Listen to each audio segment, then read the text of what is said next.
Sanderson looking in, zone for a pass. Chiefs trailed 17-3 at the half. Spin of the line goes Patton to the 20-yard line. Joe Theismann was right about Lawrence Taylor, and nobody listened.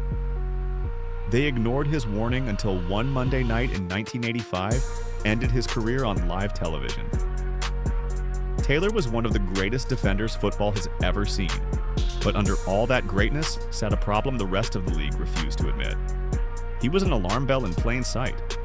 The league treated that alarm like background noise, and Joe Theismann paid for it. Lawrence Taylor arrived in 1981 and broke the old rules of football. He weighed about 237 pounds, but he ran like a sprinter. Nobody that size was supposed to move that fast. He did not just play defense, he attacked the way the offense was supposed to stay safe.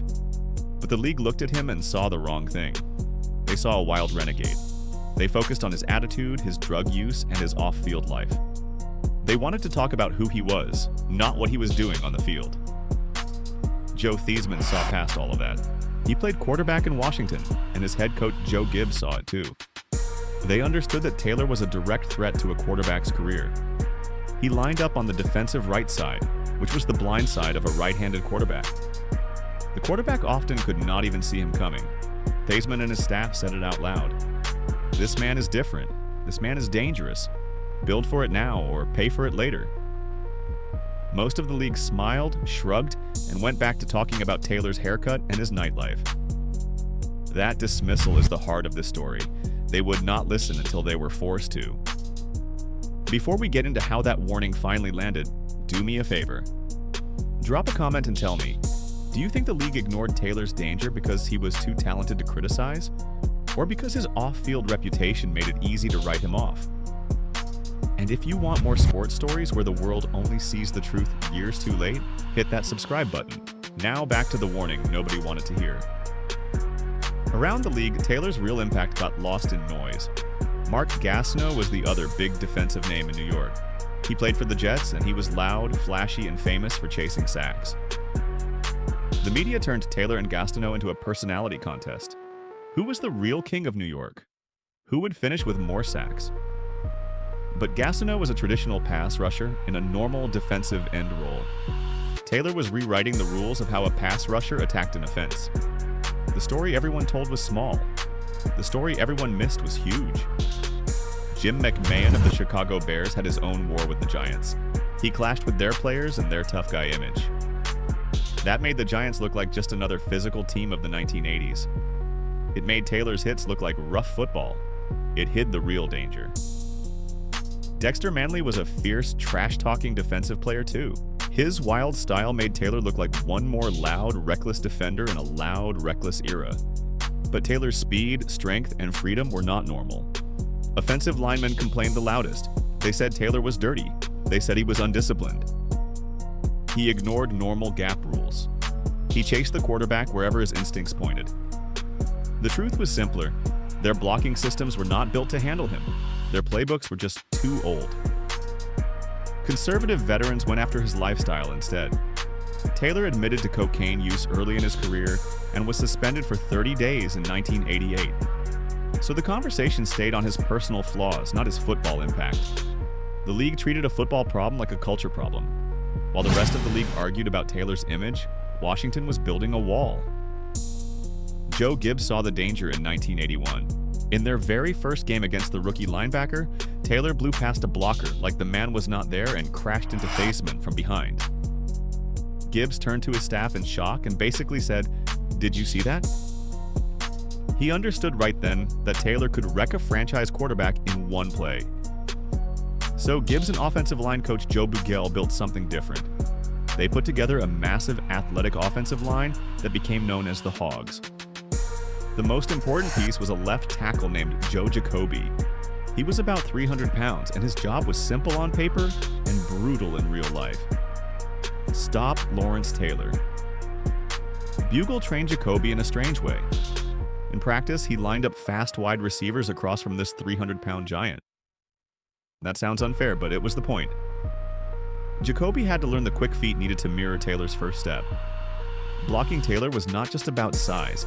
If Jacoby leaned too far outside to handle the speed, Taylor would switch to power and bull rush right through his chest. So Jacoby had to stay perfectly balanced, every snap. against the most unbalanced rusher in the sport. Washington was the only team that built its roster around the warning. The rest of the league was still arguing about whether the warning was even real. Then came November 18th, 1985. Monday Night Football, Week 11. Washington against the Giants at RFK Stadium. Millions of people were watching, and the one thing Washington had built for years was missing. Joe Jacoby was out with a knee injury.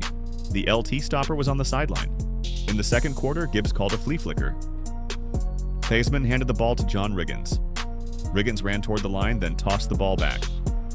The Giants, with Bill Parcells and Bill Belichick on the staff, read the trick play instantly. Harry Carson came charging through the middle. Theismann avoided Carson, but in stepping away, he stepped right into the path of Lawrence Taylor, who was coming clean from the blind side. Taylor wrapped him up from behind. As they fell, Taylor's knee and full body weight came down on Theismann's lower right leg, with Carson and Gary Reasons piling in on top. The result was a compound fracture of the tibia and fibula, both bones in his lower leg. Snapped. Jeff Bostic, a Washington lineman, looked over and saw Theismann's leg bent at a wrong angle, with bones showing through his sock. Taylor jumped up immediately, waved his arms toward the sideline for help, and held his hands to his head in disbelief. He was not celebrating, he was scared. Frank Gifford warned viewers with weak stomachs to look away. A BC played the replay over and over. Theismann stayed conscious in horrible pain until the leg finally went numb from nerve shock. The recovery never brought him back. His right leg ended up shorter than his left, and his career ended at the age of 36. That night, the warning everyone had ignored became impossible to ignore. The proof was live on television, replayed in slow motion, in front of the entire country. The NFL was forced to accept what Theismann and Washington had been saying for years. A right-handed quarterback was wide open to attack from the blind side, so the league changed. Before this era, the left tackle was paid like any other lineman. After this era, left tackle became something else. It became insurance. Insurance on the most important player on the field. Teams started paying huge money to find a man who could mirror a Lawrence Taylor. Left tackle became the second highest paid position on most rosters, behind only the quarterback. Theismann had been right the whole time. The proof just cost him his career. Years later, the story between Theismann and Taylor turned into something stranger. In 2016, Taylor joked at a public event that he did Theismann a favor by ending his career. He pointed out that Theismann had thrown 8 touchdowns and 16 interceptions that year and was already on his way out. That joke felt harsh, especially given what that night did to a man's life. But Theismann handled it with grace. He said something like, "If you are going to leave the game, you may as well be taken out by the greatest outside linebacker who ever played." Theismann has also been clear about one thing. On the night of the injury, Taylor showed real compassion. He waved frantically for help. By many accounts, he refuses to watch the replay even now. The two have played golf together since. Theismann jokes that he never lets Taylor stand on his blind side. Then comes the strangest part.